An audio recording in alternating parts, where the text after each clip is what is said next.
கோபுரம் சிப்ஸ் 9000க்கும் மேற்பட்ட வாடிக்கையாளர்களை கொண்ட நம்பிக்கையான சிப்ஸ் நிறுவனம். Download #cash app now. Chennai corporation லிமிட்ல வீடு வாங்க MP டெவலப்பர்ஸ்க்கு வாங்க பேசிக்கலாம் 7825806806. விஜயாவது வந்து பாவம் ஒரு அறியாத பிள்ளைன்னு சொல்லலாம், அரசியல் தெரியாது. இந்தியாவில் இருக்கக்கூடிய முஸ்லீம்கள்ல யாருக்கு இது பாகுபாடுன்னு கேட்கு. மத சார்பு, பிளவு சக்தி, இப்படியே 19 சமூக நீதி, இப்படியே 19 எத்தனை நாள் பேசுவீங்க?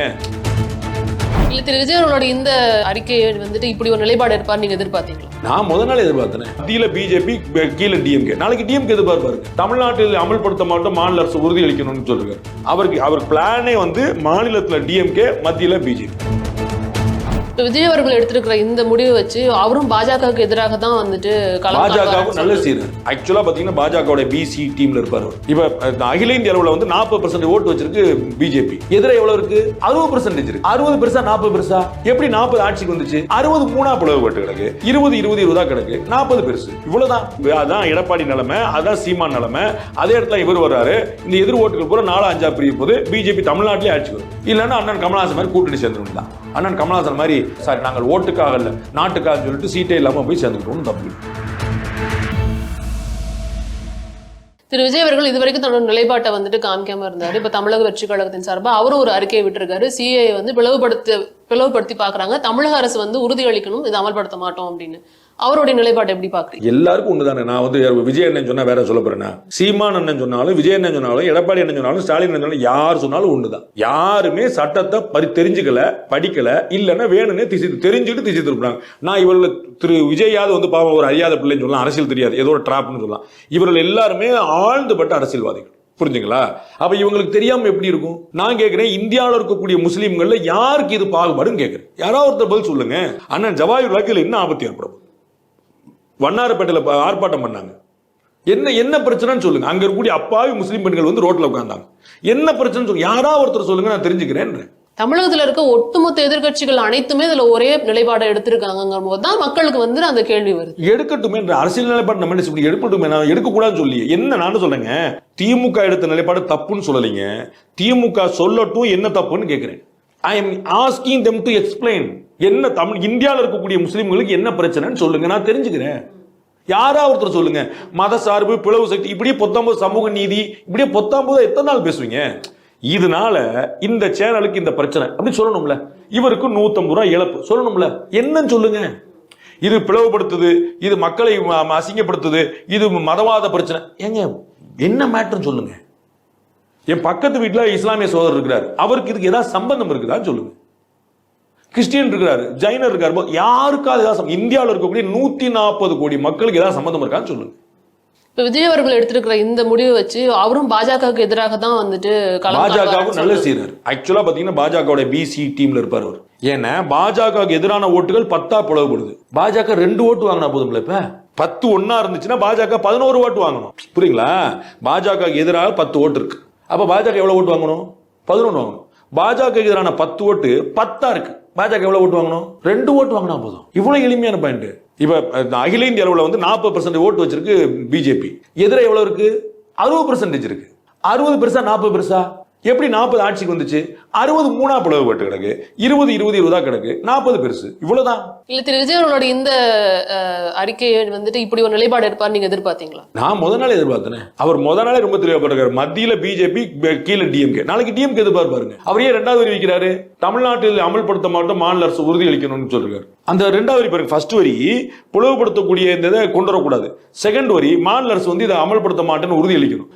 அவர் பிளானே வந்து மாநிலத்துல டிஎம்கே, மத்தியில பிஜேபி. அதே கணக்கு. எடப்பாடி அறிவிப்பு, அதான் எடப்பாடி நிலைமை, அதான் சீமான் நிலைமை. அதே இடத்துல இவர் வர்றாரு.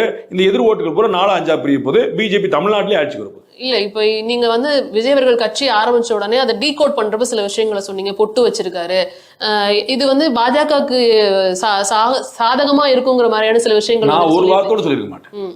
இந்துக்களுடைய ஓட்டை குறிவிக்கிறதுக்கு பாஜக எப்படி சாதகமா இருப்பாரு? அவர் பாஜக ஆதரவாளர் நான் சொல்லவே இல்லை. நீங்க எடுத்து பாருங்க, இன்னும் அவைலபிளா இருக்கு. பப்ளிக் டொமைன்ல இருக்கு, உங்க சேனல் இருக்கு, என் சேனல் இருக்கு.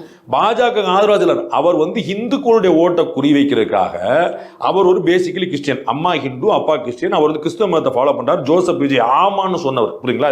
அது குறை இல்லை. அது வந்து நம்முடைய சந்தோஷமா என்னுடைய சகோதரர்கள் தான். ஆனா அவர் பர்பஸ்ஃபுல்லா அந்த அந்த லெட்டர் ஹெட்ல அந்த போட்டோ வச்சதுக்கு வந்து ஒரு பர்பஸ், புரியுங்களா? திரு எடப்பாடி பழனிசாமி இப்பெல்லாம் விபூதி வைக்க மாட்டாரு, அப்ப திரு விஜய் வந்து பர்பஸ்ல ஒரு பொட்டு வைக்கிறாருன்னு, புரியுங்களா? அதுல ஒண்ணும் பிரச்சனை இல்லை, ரெண்டும் ஒண்ணுதான். திமுக முந்தானே சொல்லிட்டு இருந்துச்சு தலைநிமிரும் தமிழகம் திமுக தானே வச்சிருந்தது. அப்ப திமுக எதிராக செயல்படுச்சா? திரு ஆர்.என். ரவி ஆளுநர் அவர்கள் இந்த டாபிக் ஆரம்பிக்கிறதுக்கு முதல் நாள் வரைக்கும் திமுகவுடைய அதிகாரப்பூர்வ பேஜிலேயே தலை நிமிரும் தமிழகம் தானே இருந்துச்சு. சோ தமிழகம் தமிழ்நாடுலாம் வெறும் ஓட்டு, இந்த சிஏ மாதிரி வெறும் ஓட்டு. இவர்கள் அத்தனை பேருமே தமிழகம் என்று சொன்னவர்கள். திடீர்னு ஆளுநர் சொன்ன உடனே ஆஹா தமிழ்நாடுன்னு சொல்லுவோன்னு கிளம்புனாங்க. வேற ஒண்ணுமே கிடையாது. இவங்க எல்லாம் யார் தமிழகம் சொல்லல. நான் தான் சொல்லல, மத்தியில பாஜக, மாநிலத்தில் திமுக தான் அவர் செய்ய போறார். அதன் மூலமா இந்த ரெண்டு கட்சிகள் எதிராக இருக்கக்கூடிய கட்சிகளுடைய ஓட்டை இன்னும் பிரிக்க போறார். அதனால இந்த ரெண்டு கட்சிகள் சாதமா அமைய போகுது. உடனே அவர் பிஜேபி சாதமா போடான்னு சொல்றாங்க. அந்த எதிர் ஓட்டுகள் பிரிய பிரிய பிரிய அவர் வந்து அந்த கட்சிகள் ரெண்டுக்கு நல்லது செய்யறாரு. இல்லைன்னா அண்ணன் கமலஹாசன் மாதிரி கூட்டணி சேர்ந்த வேண்டியதான். திரு எடப்பாடி பழனிசாமிக்கும் பிஜேபி ஆகல, திரு எடப்பாடி பழனிசாமிக்கும் திமுக ஆகல, அப்ப நானும் அண்ணன் எடப்பாடி பழனிசாமி சேர்ந்துக்கிறோம். இல்ல அப்படியே சீமானுக்கு வச்சிரும், சீமானும் பிஜேபி இருக்கிறாரு, சீமானும் டிஎம்கே, அப்ப நானும் சீமானு, அது ஒன்றும் பிரச்சனை, ரெண்டும் சேர்ந்தோம். அண்ணன் கமலஹாசன் மாதிரி நாங்கள் நாட்டுக்காக இல்ல, சாரி நாங்கள் ஓட்டுக்காக இல்ல நாட்டுக்காக சொல்லிட்டு சீட்டே இல்லாம போய் சேர்ந்துக்கிட்டோம், தப்பு கிடையாது. இப்ப இந்த பிரச்சாரம், இந்த குடியுரிமை திருத்த சட்டத்தின் மூலமா வந்துட்டு இருக்கிற இந்த பிரச்சாரம் வந்துட்டு எவ்வளவு தூரம் அவங்களுக்கு வலு சேர்க்கும் நீங்க நினைக்கிறீங்க? பிஜேபியோட இருக்கக்கூடிய ஓட்டுகளை இன்னும் இன்டாக்ட் பண்ணி வச்சோம். ஏன்னா இவங்கெல்லாம் சேர்ந்து எதுக்குறாங்கன்னு, ஓஹோ இவங்கெல்லாம் சேர்ந்து எதுக்குறாங்கன்னு, அப்ப கரெக்ட் தான் நம்ம நிலைப்பாடுன்னு பிஜேபியோட வாக்காளர்கள் தாண்டி சிம்பத்தைசர்ஸ், லீனிங்ல இருக்கிறவங்க, ரைட் விங், இந்த மாதிரிலாம் ஒரு குரூப்ல அவங்க எல்லாம் போய் கொத்தா போட்டு வந்துடுவாங்க கரெக்ட் தான் அப்படின்ட்டு. ஏன்னா இவங்க யார்ட்டையுமே எந்த பாயிண்ட்டுமே இல்லை, ஒரு எதிர்க்கிறதுக்கு ஒரு நியாயம் இருக்கணும்ல, இவ்வளவுதான் பாயிண்ட். எதுக்காக இருக்கிறீங்கன்னு சொல்லல, அப்ப சும்மானாத்துக்கு இருக்கிறாங்கன்னு தெரியுது. அப்ப சும்மானாத்துக்கு இருக்காங்கன்னா பாவம் அந்த புள்ளன்னு போய் இன்னும் எக்ஸ்ட்ரா போய் விட்டு. தென் தமிழகம், அதாவது தென் இந்தியாவை பொறுத்த வரைக்கும் இதுக்கான எதிர்ப்புகள் அதிகமா இருக்கிறத பார்க்க முடியும். இது மக்களோட புரிதல் வந்து இன்னும் இதை நோக்கி வந்து அதிகப்படணும்னு நீங்க நினைக்கிறீங்களா? ஏன்னா இதுல வந்து நிறைய கிளாரிபிகேஷன் ரொம்ப கம்மியா. காங்கிரஸ் கட்சியே வந்து செய்யுது, அப்ப தென் தமிழகம் எங்க வருது? கர்நாடகா இல்ல, அப்ப தென் தமிழகம் எங்க வருது? புதுச்சேரியில இல்ல, அப்ப எங்க வருது? ஆந்திரா தெலுங்கானால இல்ல, கேரளா தமிழ்நாடு இருக்குது. ஏன்னா எதிர்கட்சிகள் ரெண்டு பேரும் இருக்கிறாங்க, எதிர்கட்சிகள் ஆளுங்கட்சியில இருக்கு செய்யறாங்க. காங்கிரஸ் கட்சியே செய்யுது, அப்ப காங்கிரஸ் வந்து வடக்க இல்லையா? சோ இது வடக்கத்தக்க பிரச்சனை இல்ல, புரிதலே கம்மியா இருக்கு. அவங்க வந்து பயங்கர ஷாஹின்பாக் வடக்க தானே இருந்துச்சு, ஷாஹின்பாக்ல போராட்டம் நடந்துச்சு, அது டெல்லியில தானே இருந்துச்சு. அப்ப அங்க போராட்டம் வரலையா? மக்களை வடகிழக்கு மாநிலங்களையும் பிரச்சனை இருக்குது. அதான் சொல்றேன், மக்களை திசை திருப்பும் போது அப்பாவி மக்கள் மன்னார்பட்டியில வந்து இருந்தாங்களே, தாய் செய்யும் பிள்ளைகள் மேலாம் வந்து இருந்தாங்களே, அவங்களுக்கு தெரியல. ஆமா, அண்ணன் ஜவாஹிர்லா சொல்றாருன்னா கரெக்டா சொல்லுவாரு, பேராசிரியர் நினைக்கிறாங்க. தமிழ்மொழி சார் சொன்னாருன்னு கரெக்டா இருக்கும், எஸ்டிபி சொல்றது கரெக்டா நினைக்கிறாங்க. ஜமாத்துல பேசுற பெரியவங்களுக்குலாம் விவரம் தெரியாமலா பேசுறாங்கன்னு நினைக்கிறாங்க. அந்த விவரம் தெரிஞ்ச பெருமக்கள் சொல்லணும்ன்றேன், இவ்வளவுதான். இது இந்த தப்பு இருக்குன்னு சொல்லணும்ன்றேன். ஏன் தமிழ்நாட்டில் யார் யார் வரணும் வரங்கிற போங்க, வால்மார்ட் தமிழ்நாட்டில் வரணும் மாட்டேன்னு சொன்னாங்க. எப்படி நீங்க பாரபட்சம் பாக்குறீங்க? ஏன் பாக்குறீங்க? அம்பானி வரலாம், அதானி வரலாம், வால்மார்ட் வரக்கூடாதா? இது என்னுடைய உரிமைங்க, யார் வரணும் வரக்கூடாதுன்னு சொல்றது. தமிழ்நாடு சொல்லிச்சா இல்லையா? திமுக அதிமுக வால்மார்ட் வரணும் மாட்டோம், என்ன பாரபட்சம் இல்லையா? மனசாட்சி வேண்டாமா உங்களுக்கு? முதலீடு தானே. அப்ப வந்துச்சுன்னா 100 பேருக்கு வேலை கிடைக்கும்ல, ஏன் விட மாட்டேன்னீங்க? சில்லறை வர்த்தகத்தில் அந்நிய முதலீடு ஏன் எதிர்த்தீங்க? ஏன் உரிமை அதனால எதிர்த்தேன், இவ்வளவுதான் பாயிண்ட். உங்களுக்கு புரியுதா? அப்ப நீங்க பாரபட்சம் பாக்குறீங்க, கிறிஸ்டியன்ஸுக்கு பாரபட்சம் பாக்குறீங்க, அமெரிக்காவுக்கு பாரபட்சம் பாக்குறீங்க, அப்பெல்லாம் ஒண்ணுமே சொல்ல மாட்டேன்றீங்க. அது பெருமையா பேசுறீங்க, நாங்க அந்நிய முதலீட்டை வர அனுமதிக்க மாட்டோம், பெருமையா பேசுறீங்க. அனுமதிக்க வேண்டியதானே? அங்கிருந்து 100 பேர் வந்தா செலவா லாபமா? நீங்க சும்மா ஒரு இந்தியாவோட பொருளாதார கணக்கா 100 பேர் நமக்கு புதுசா வந்தாங்க, லாபமா செலவா? அப்ப அந்நிய முதலீடு வந்தா நட்டமா செலவா? நட்டமா லாபமா? அப்ப லாபம் வரக்கூடியதை அனுமதிக்க மாட்டேன்னு சொல்வீங்க, செலவழிக்கக்கூடியதை அனுமதிக்கணும்னு சொல்வீங்க. உங்க என்ன லாஜிக் இருக்குது? ஒவ்வொரு தலைவர் வீட்டுல எவ்வளவு பேர் குடியிருக்கலாம்? 10 பேர் உள்ள விட்டுருமா? சம்மதிப்பாங்களா? அப்ப அவங்க வீட்டுல யார் வரணும் வரக்கூடாது சொல்லுவாங்கல்ல. இவ்வளவுதான் பாயிண்ட். இந்தியாவுக்குள்ள யார் வரணும்? எப்பயுமே இந்தியாவுடைய கதவுகள் திறந்திருக்கின்றன, யாருக்கும் குடியுரிமை மறுக்கப்படுவதில்லை.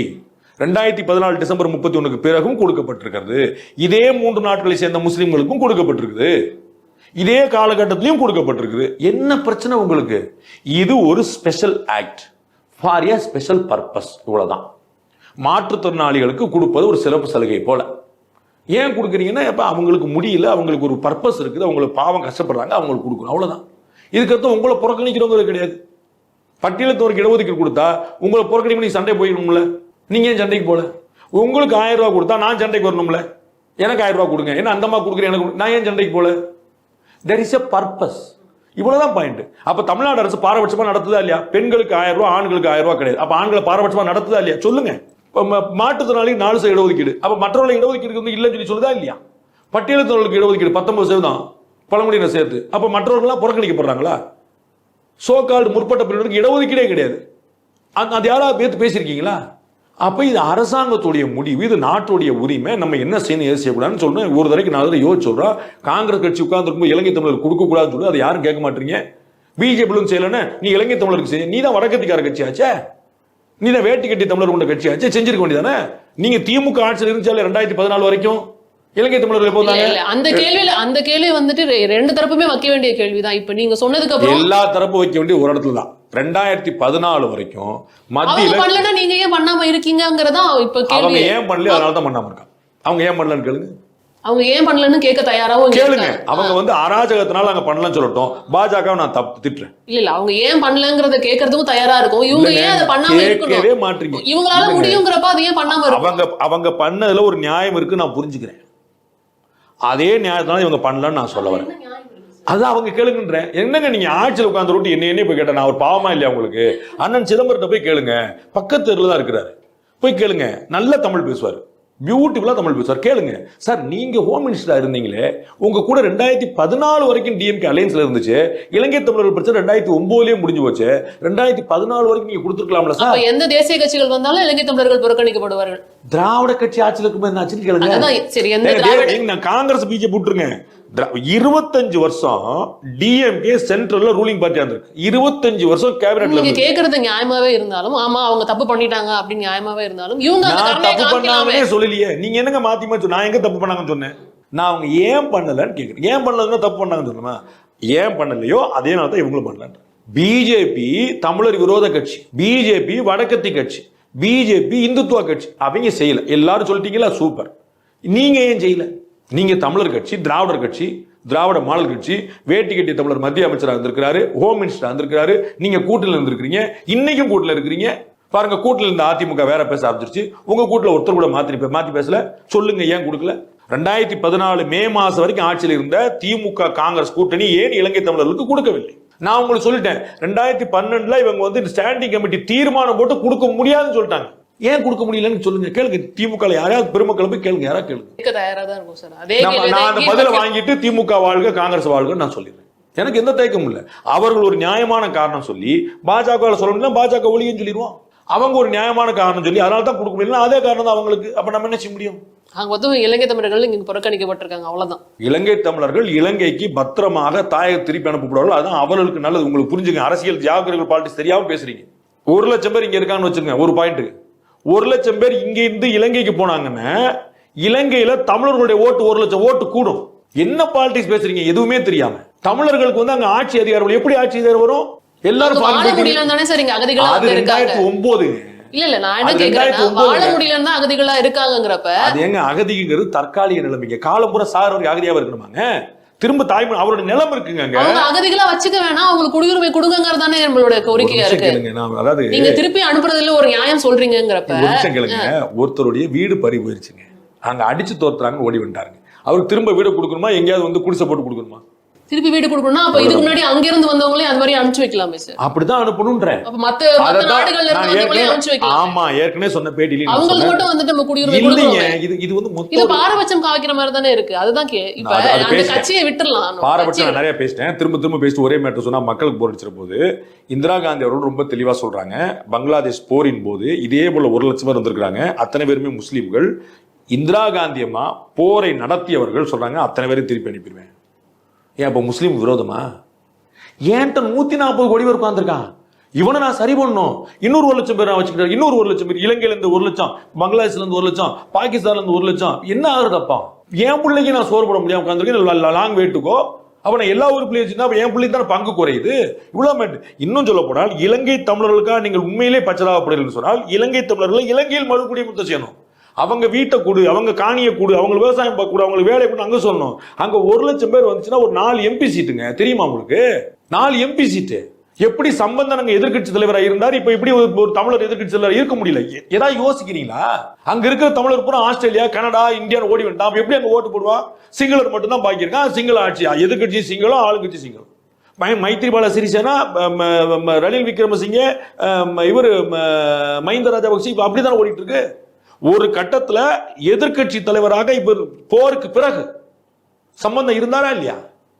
எப்படி சாத்தியப்படும்? அதிகமான எம்பி இருந்தா தானே சாத்தியப்படும். அதிகமான எப்படி வாங்குவீங்க? அதிகமான ஓட்டு போட்டா தானே.